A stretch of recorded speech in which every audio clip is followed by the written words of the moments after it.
Hi everyone, welcome to the Wunderkammer program. As you all know, today we have a guest talk by Mr. Jitinder Ramgaonkar, and I'll do a quick introduction so that you know more about Mr. Ramgaonkar. Um, Thank you so much for agreeing to speak to us, Mr. Ramgaonkar. We're very excited to have you today. Mr. Ramgaonkar is Field Director at the Tadoba Andhari Tiger Reserve in Maharashtra, in India. Before this, he was posted as Deputy Conservator of Forests at various locations such as Thane, Gondia, and Melghat. From 2011 to 2014, he was Deputy Conservator of Forest in the East Melghat Division, which is where I had the opportunity to meet him and to work with him. His roles have included management of forest for sustainable production of timber and non-timber forest produce, protecting forests and wildlife from various threats such as fire, illegal felling of trees, organized crime, etc. Development of local tribal villages located in the forest area through providing livelihood, water and soil conservation operations, and enforcing acts and laws related to forest and wildlife protection. Using approaches like eco-development, ecotourism, and joint forest management with the local communities, there believes in balancing developmental priorities with conservation interests by working closely with various stakeholders and NGOs for better management of natural resources. And with that, Jitinderji, I would like you to take over. Hello everyone. Uh, I would like to just talk about wildlife conservation in India, a slight information about the overview, the strategies that are being employed nowadays, and a possible role of design in various things that can enhance or that can improve the efforts of conservation. So as you all know that India is one of the biodiversity hotspots in the world. It's home to a lot of wildlife, and if you look at the percentage of wildlife that India has, it's very good as compared to many other countries. And forest lands in India nurture about 500 species of mammals and more than 2,000 bird species. If you look at this map of India, then you can realize various parts of India has got a different, almost endemic species to that area, and a lot of efforts are being taken to conserve that. Most of the time, people ask a question that considering the population of India, how this conservation has been possible, particularly with regards to the carnivorous animal. I think there is some cultural basis also to that, and wildlife as such has been a part of cultural ethos of Indian, whatever religions have been there. So it has helped in a great way, and people look at it in a different way than whatever I think views are there in most of the other countries. So that has been a very good thing for India, speaking in terms of conservation, and it has definitely helped whatever conservation efforts have been made in the recent times. If you look at protected area network of the country, we have got uh, you can say around 981 protected areas, but the population, but the percentage of area that is covered as a part of, as a proportion of the country is very small. It's only 5% of the area that is under the protected area network. Other than that, up to 21% of the area is under forest. So it shows us that most of the area, which is a forested area, that lies outside the protected area network. So maybe those are the small patches of forest outside the protected areas, and where wildlife is thriving or probably trying to thrive. There, these forest patches are sometimes working as the you can say corridors for wildlife from moving from one area to another areas. This is a small slide that can that you can appreciate. Whatever the big green patch that you see in the center, that is where I am working as a field director now. It is called Tadoba Andhari Tiger Reserve, and the entire border, that black border that you see, that is the district. So our district has got around 40% of forest cover, and 60% is you can say habitation and other land uses, including agriculture. So outside the contiguous forest patches, there are very small forest patches which also has wildlife like tigers, which are very, these people need to make a special changes to their lifestyle if they are supposed to live in the vicinity of such animals. So this is the picture that I would like to show you. It is a, you can say, a piece of central Indian landscape, which shows the forest cover and location of Tadoba and other tiger reserves, like you can say down south, right side, Indravati, then left side, you can see Kaval. Then there are some other tiger reserves which are depicted in the pink color that you can see. And tigers, being a landscape species, they need to move from one area to other areas for their long-term survival. Otherwise, genetically, they will become inbred populations and close populations, which will ultimately lead to their extinction. So these corridors that you can see, which are just highlighted, they are not specifically into that width, but these are the most probable pathways on which animals move. So these corridors become very important for long-term conservation. And uh, whatever efforts we take inside the tiger reserves, the equal amount of efforts also need to be taken outside. But the problem is that the country like India, where population is very big, you cannot find large contiguous patches where without human habitations. So all the corridor areas and fragmented forest areas that you see outside the tiger reserve areas or outside these protected areas, they are habitated with people. There are villages, thousands of people are living there.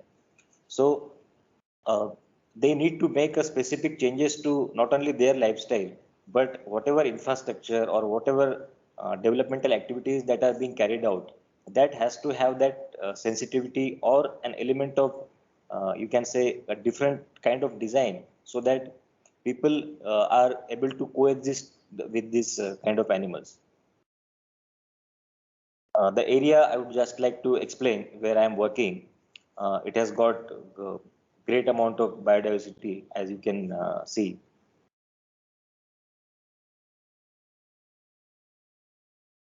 This is just, I will just try to go through that because it would, we are short of time also.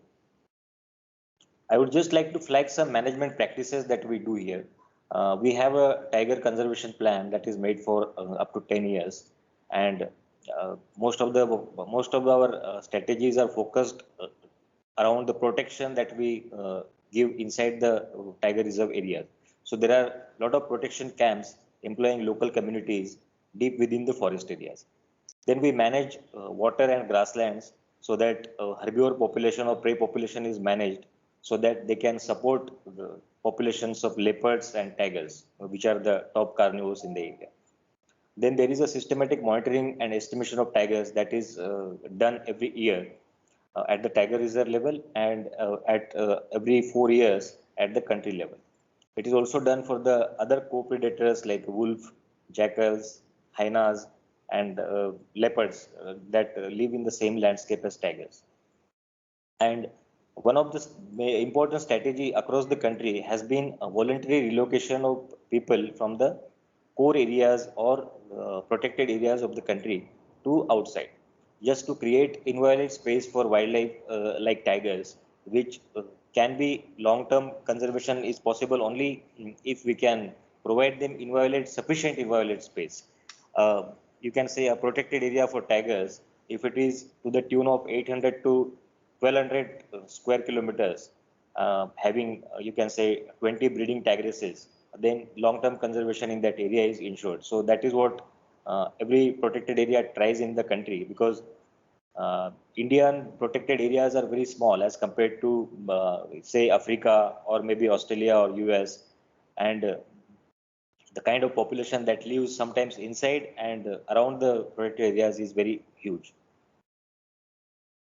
So this map shows the green dots show the villages that were inside. So all those villages have been relocated outside the protected area. Whatever is in the red, those are the remaining villages inside which are in the process of being relocated. This is a map showing the terrain and whatever water holes that we create inside. This map shows the grasslands that we manage inside the park to augment the prey population or to maintain to the level which can sustain the top carnivores. This is the chart which you can see tiger population in the country in 2006 was almost 1400 for entire country, and that time it was decided that special efforts need to be made. So a special focus was given, a National Tiger Conservation Authority was established, Wildlife Crime Control Bureau was established, because major reason attributed to this decline was organized poaching of tigers. So after these special efforts, you can see the population, whatever I am showing you is for our area, that is Tadoba Tiger Reserve. So from 2012 to 2020, we have come a long way. And at the country level, if you see, in 2014, the population was 2226, and now it's almost close to 3000. But Maharashtra, where I work, the tiger population has increased by around 64% in these last 5 years. Leopard population has also increased greatly. But this, whatever population increase is there, that population increase is possible only because we have been able to get goodwill from the surrounding communities. And that goodwill is achieved mainly by providing them employment in the form of ecotourism. So all the areas of this tiger reserve are carrying out ecotourism activities, wildlife safaris, and all the villages surrounding the area, they are given employment in the form of say drivers, nature guides. They take people on the walks. So many activities they carry out, and that has been the source of their income, which has led them to believe that they are the stakeholders in this story, and it has become a major source of employment for the people around this landscape. If you look at the economics, then almost 3 to 4 crores annually people are getting from this, which is a big amount. And I would like to just share that in most of the national parks in the India, uh, most of the tourism activities are very regulated, and it is limited to the core areas. But in our landscape, we have been able to extend these tourism activities outside the core areas, and people have been greatly benefited by that. All the activities are managed by people without the involvement of the forest staff, and we have trained them, and they are managing it in a very good way, and without any problem. And the goodwill that we have generated through this is immense, because um, it is a area where a lot of you can say conflict happens between large carnivores and human population. There are incidences where human lives are lost, but even in those kind of circumstances, due to this kind of you can say building of stake, people are understanding and they know that this is a part of the whole process. Sometimes if coexistence is not happening in a proper way, it may be the mistake that we are committing because of our behavior, because of, you can say, the way we approach the forest or the way we use that forest for various reasons traditionally being used. So people have accepted that and they have tried to make the changes in their lifestyle and behavior. This is the picture showing local population, local youth, which we have trained to manage tourism. So they have been doing it well. Other than that, we have established primary response teams in the villages, because you need to have a local response, immediate response whenever there is a conflict incident.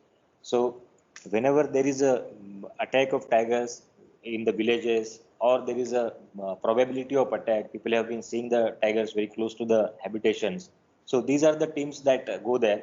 These teams are formed from the local youth. We have trained them, and they are from the local village only.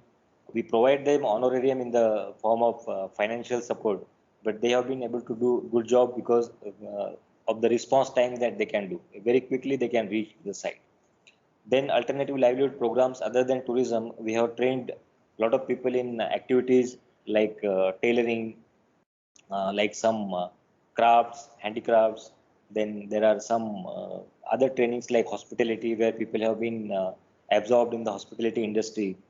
Then we carry out conservation education program in a large way, All these efforts are basically to build a stake of the local committee into conservation, and that is possible only if we can engage with them economically as well as through other means.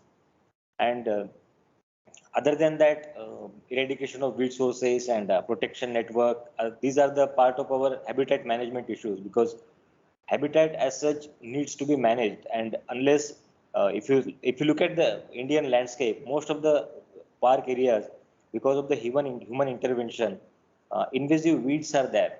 So those weeds need to be eradicated from the parks to maintain it for a long term. So that efforts we are doing it in all the areas, and obviously protection is there. One of the big schemes that we have launched in Maharashtra, where I work, was it was a 5-year project, and it was targeted towards the villages that are surrounding the tiger reserve, in order to reduce their dependence on forest areas for various things. Like for fuel wood, they are dependent. They need to bring the fuel wood for uh, cooking. They need to bring fuel wood for heating of water. Then they collect some natural forest produce, and all these things. Whenever people enter into forest, it leads to conflict, and a lot of human lives are lost. In a single district, last year we have lost around 40 human lives, and the story this year also is similar. But in the absence of such measures, probably it would have been much bigger. So what we have done, we have identified a cluster of villages which need to be tackled, and who are more dependent on the forest areas for their various needs. And those needs have been uh, met through the scheme by providing, say, LPG gas connections, solar water heaters, electricity connections, protecting their farm from wild animals by installing solar fences. So all these activities have resulted into great degree of goodwill among people, and also they have reduced their activities in the forest. Human deaths have come down, and now they see them as a partner in the conservation story.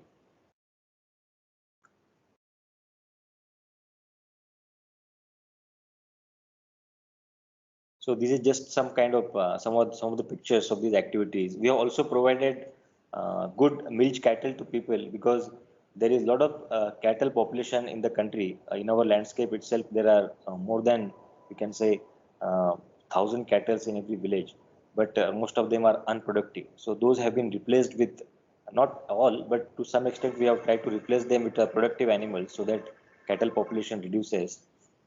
Then water filters and toilets, and these parapet walls in these wells, because whenever animals try to move out from the protected areas and cross over to the other protected areas, there have been incidences where people fall, these animals fall in unprotected wells. So this also was one of the activity that we carried out in the landscape. These are the individual solar fences which protect the agricultural farms from um, herbivores which come out of the protected areas and raid these crops. These are the homestays which have been developed by local people so that they can get employment, some tourism employment.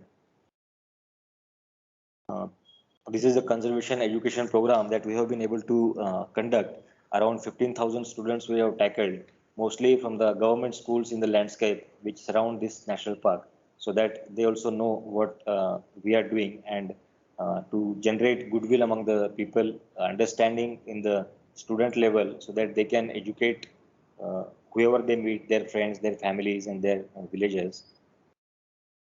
This is a picture of aquatic weed removal from the landscape. So if you look at this also, we can look at it in a design way, because there are many national parks, including our national park, which is surrounded by areas, water bodies, which are invaded by these kind of aquatic weeds. And once they invade, it takes great amount of effort, resources, financially also, it is very intensive to remove these, and it has to be done continuously for 3 to 4 years. Otherwise, it comes back. So it has become a big challenge across the country, and we have been able to control this in our landscape to some extent. This is another weed that we have been able to remove from some areas. This is a picture of community water heaters.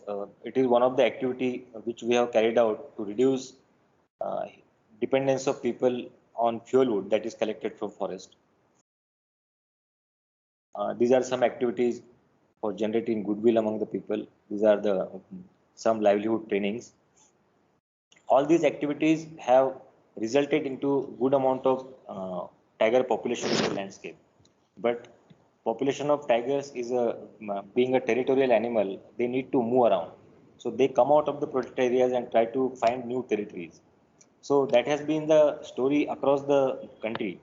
But in this landscape, it has been more severe because the numbers have gone up to a great extent. And at the national level, tiger being a still endangered animal, there is no active measures to control the population like culling. So that is not thought of as of now at the national level. So all the other measures are being taken, but those are not sufficient. If you look at the tiger population, the way it has increased, it has also led to the human deaths that have happened due to the tiger. So in 2020, we have had around 33 human deaths, which is a very big number. And this is largely due to, if you see the number of breeding tigresses across the landscape, you can see not only within the protected areas, but breeding tigresses are there outside also, which are in the close vicinity of villages. So these require special measures and special understanding, all the special things, whatever we have to do for the communities have to be done in these areas. So that we have already discussed how we are tackling this man-animal conflict situation. One last line that here we are mentioned, aerial bunching in sensitive forest patches. It is actually high tension electricity lines. These are transmission lines which are passing through the forest areas, sensitive forest areas, and agricultural farmers.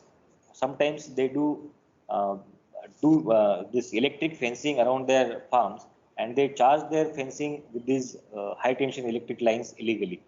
So we have tried to insulate these lines. So the activity aerial bunching is basically insulating those lines so that it is not used for wildlife poaching. It should have been done at the time of planning, but unfortunately it was not included at the when the transmission lines were laid. So that is why we are forced to do that now. These are the local teams, primary response teams in the villages.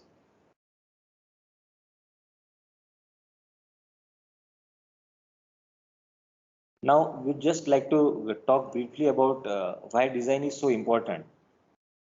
Because over the years, probably we did not have that much choice, or probably the understanding was not there how we can change the environment around us. But over the years, it has changed so fast that now we are forced to think about uh, the cost of these measures. Suppose we take example of infrastructure, particularly linear infrastructure, big roads, highways that are being built. So those roads have cut our forest into many parts, and those parts are not linked to each other. There is no connectivity because of the way we have designed them. And if you look at the data of road kills in India, it is huge. Means every road that is passing through the forest area, almost one or two animals die every week on those roads. That is probably you could have done it better if there was, you can say, better planning. But it has not happened, and now this thought is coming to all the planners that we cannot go back, but at least prospectively, whatever projects are there, so these elements have to be integrated into that. And only by that we can ensure some long-term measures. Conservation is not something which we can see the results in a short time. Whatever we are seeing, the decline in population, that has been the result of our works in last, say, 3-4 decades. So whatever we do today, some of the populations can definitely come back.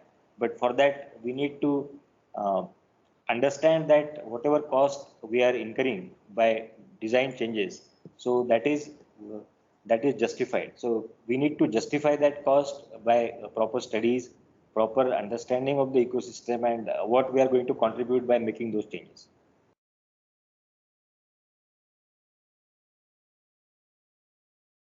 And this impact of roads and other infrastructure projects has been particularly severe for the species like tigers and elephants and migratory birds to some extent, because these are the animals which require large areas for survival.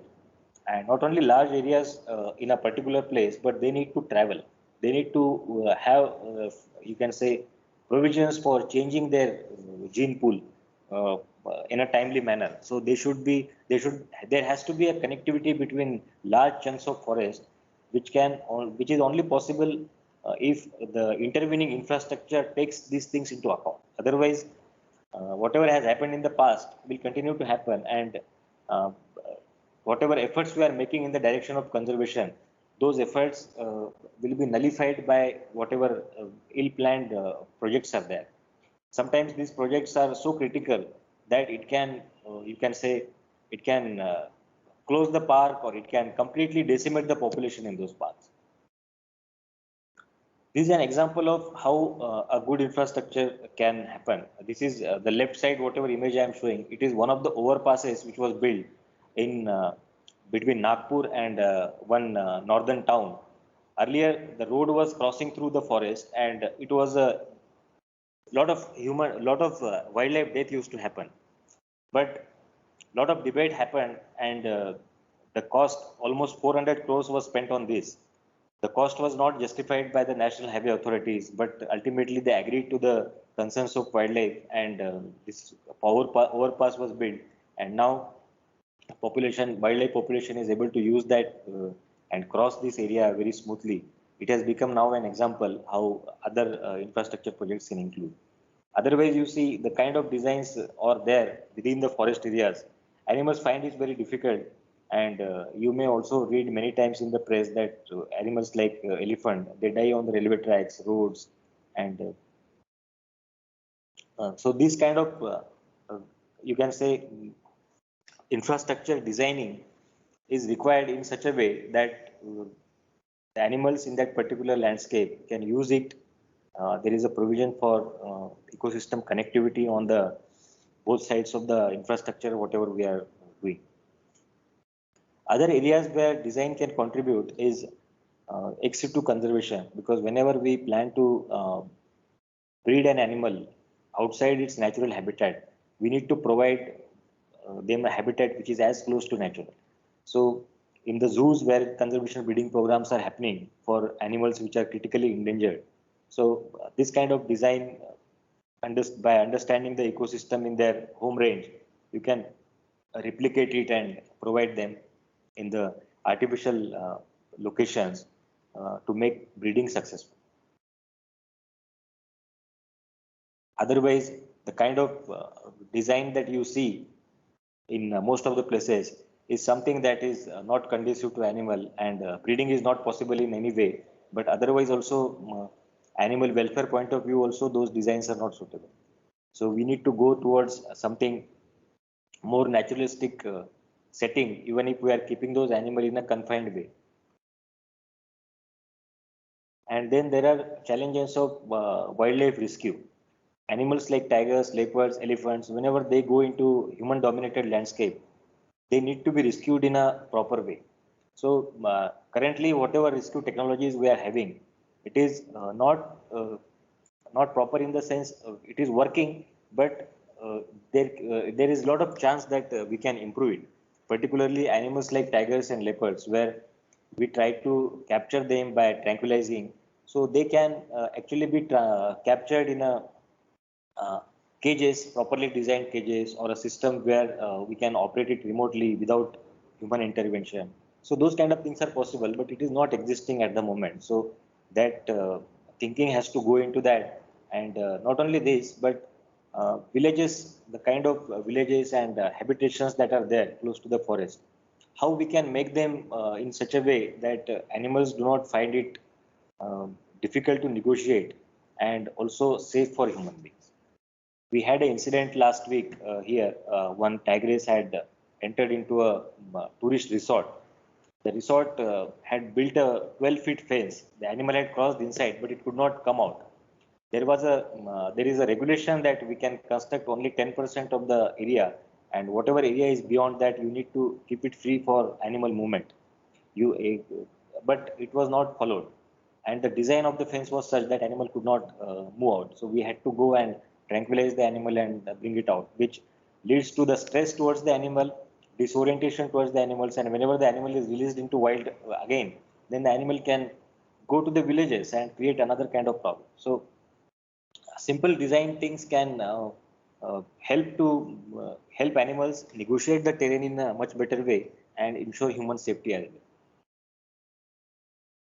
Then there is a role of design in research and monitoring, particularly wearable technology for animals. If you look at animals which are migrating across the country, be it migratory birds, elephants, tigers, leopards, so there is a research that is going on in most of the countries, how they move, what are the patterns of movement. So for that, they need to be the transmitters need to be used, which are put on the animals. So that those kind of transmitters are mostly very heavy. It is not properly designed, so animal behavioral changes can happen in that. So if it can be designed in such a way that it is easy for animals to wear without noticing it and without any behavioral changes, then it can we can do it in a much better way. Research part. Then wild animal health equipments are there, transportation system for translocations. All these things require a great deal of thought whenever these things are designed, because it has to work in a particular environment and it has to be safe for the animal, and it should lead minimum stress to the animal. So those things are very difficult to achieve considering the constraints of resources, constraints of material that we use, constraint of the terrain, the timelines, all these things are there. So design plays a major role in making most of these things in a effective way, like this. So these were just the thoughts. I may not have explained many things in a, you can say, in a detailed way, but probably we can discuss those things, and if there are any questions, we can go to that.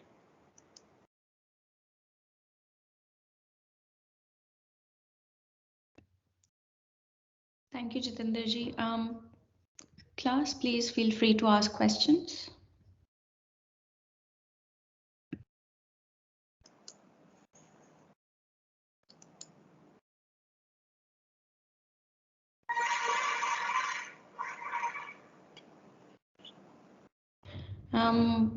Jitender ji, while the others think up of questions, I had one question regarding, so for all these conservation projects, obviously these are all, long-term projects. So how does one go on, first of all, designing these projects? Secondly, how do you evaluate whether the actual design implemented, if it's been successful or not? Because obviously, these are projects that go on for about maybe 10, 15, 20 years.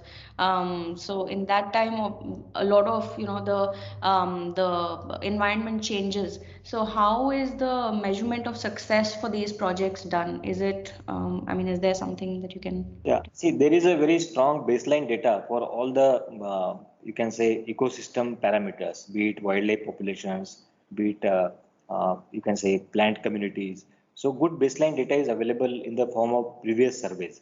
So whenever there are projects like mining or roads, railway lines, these are carried out, there is a definite change in the areas on the other, on the, you can say, either side of the project or within the area of the mines or surrounding the mines, because it definitely impacts the movement pattern and the landscape in some way. Once we implement the project and we have a baseline data, then we can see the problem and we can see where we want to go. So I suppose some mitigation measures have to be taken. So those mitigation measures have to be implemented in entirety. And then the baseline data after that, obviously it's a long-term thing, because if we look at even infrastructure projects, whenever an mitigation measures has been taken place, we have to at least monitor for 2 to 3 years whether the mitigation structure has been used by the animals. Okay, because mitigation measures have also been done in the country which has not been used by animals. So I would just like to give an example. Construction of road. Earlier, people used to have these box culverts, and we used to assume that the animals would go from there. But animals, they have a different, you can say, thinking about the openness aspect of the area. They are used to living in a natural setting. So why would they go in a very narrow path? Okay. So they would not use that. So even if there is a structure in place, animals would not use that. So we have to understand the behavioral things also. So that we will come to know only by observing the animals. And because these things require a lot of money to construct, so it is always better to learn the lessons beforehand, before implementing. So whatever lessons we have learned now, it is based on the mistakes that we have made. But now, whatever going forward, we have enough data with us, be it behavioral data or any other kind of data. Sufficient data is there to plan better structures in all aspects, be it for birds, be it for animals that are aquatic, animals that are territorial, animals like elephants, railway lines, everything is there. But only thing is that we need to integrate that at the planning stage. What happens in most of the times, we plan a project, big project, and the project is affected only in small part by forest area. So most of the times, what happens? 80% of the project is completed, and whatever is remaining in the forest area, that is 20%, that becomes the fait accompli. So, but when wildlife conservationists put their foot down that it cannot happen unless the mitigation measures are there, then all the investment that has happened on the 80% of project that has been already carried out goes waste. So these kind of things have already happened. There are examples in the country, particularly in India, where courts have intervened and stopped infrastructure projects because they have not integrated the mitigation measures. So these things are long term, but at the same time, we have enough data for making better structures, better planning, be it cities or these things. But unfortunately, even today, planning at the urban planning in the country is not has not reached that level of understanding because they do not consider ecosystem approach to planning. They plan only for the land and people. They do not consider that surrounding ecosystem is also part of going to be a part of the city, and over the period of time, maybe 10, 20 years down the line, people are going to value more. People are going to spend more time enjoying that particular surrounding or ecosystem than the infrastructure that we're creating in the city. So that needs to be understood, and unless we understand that, better structures cannot happen. Yeah, I think you're so right about that, that we're always designing for humans, not designing for, animals or for other kinds of life forms. So it's very important. And I'm sure all this data is obviously, another question just came to mind was, so yours is one district which is in one state. And similarly, there would be other tiger reserves or other animal reserves in other parts of the country. And would data collected from the other reserves be used to analyze the space in your tiger reserve, or that Yeah, does? it is there, and national level data is also there. Suppose we take an example of linear infrastructure like railway lines and roads. There is a national survey based on remote sensing, and least cost pathways have been created across the country where animals can move, and those data is available online for everybody to use. It is put on the website of the National Tiger Conservation Authority. Anybody can download and use it for their planning purpose. So that kind of availability of data is there. It is easily accessible, and any agency which is approaching the authorities, they are also readily helping them to you can say analyze the problem in a proper way and suggest mitigation measures.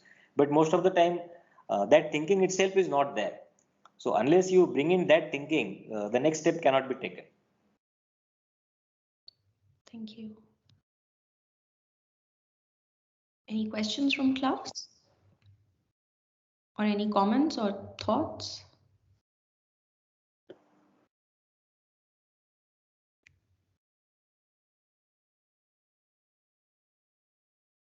Um, you also explained the kinds of technologies that are being used, for protecting the animals. Is there a lot of research being done or a lot of money being put into research by the central and the state governments for developing these technologies at the moment?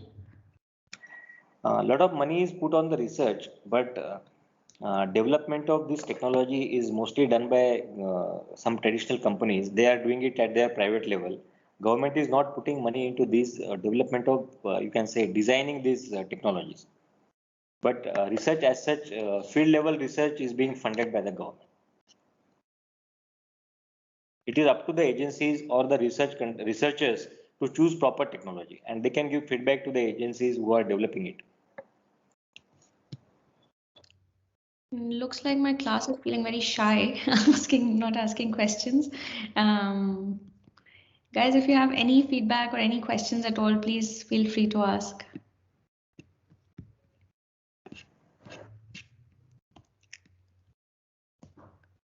It looks like I'm only going to be asking all the questions. I had one more question, and this is to do with the relocation you mentioned of people in the densely forested areas. So when you start the work on these dense areas, and you mentioned that the population needs to be relocated.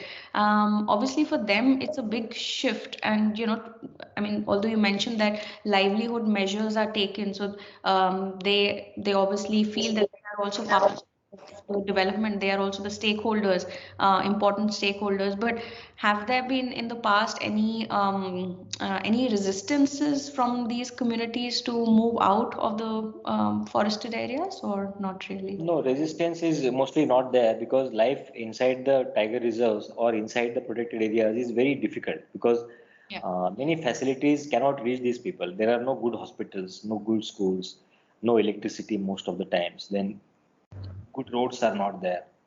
So these are the things which make life very difficult for anybody who is living away from the habitations.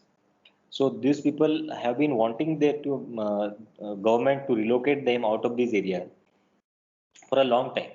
Most of the places, government has not been able to relocate because of the lack of resources, because it needs huge resources to shift villages from one place to other place. We need to provide land compensation and creating entire new village in other place. So most of the time it is not very economical for the government, but it has always a decision between cost and benefit that we get. Suppose a village is very critical to the protected area, and there is a significant improvement going to happen in terms of wildlife if that village is relocated, then only government decides to relocate those villages.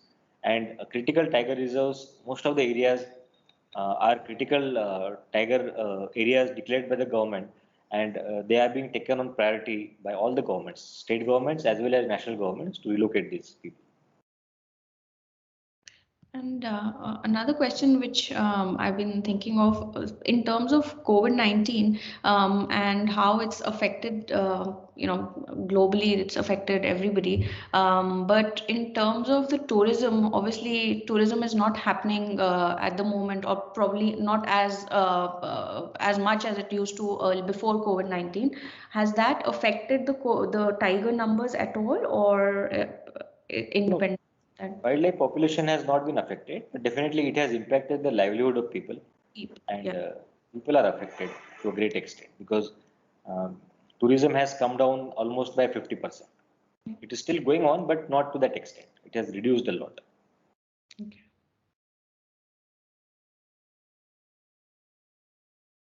Um, does anybody have any questions? If not, then I think we can bring this session to an end.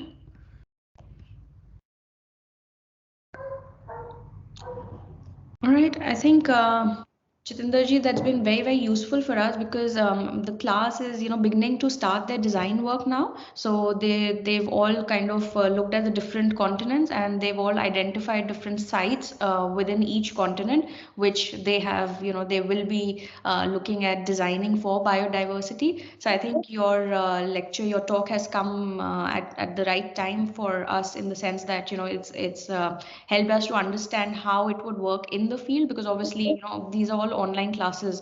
So everybody has been working from their computers, from their homes. So looking at it from the eyes of somebody who's working in the field has been, I'm sure, very useful for all of us. Really appreciate you taking out the time to take us through your work, and through the different policies and policy management, and the different approaches that as field director you would be using at the Tiger Reserve.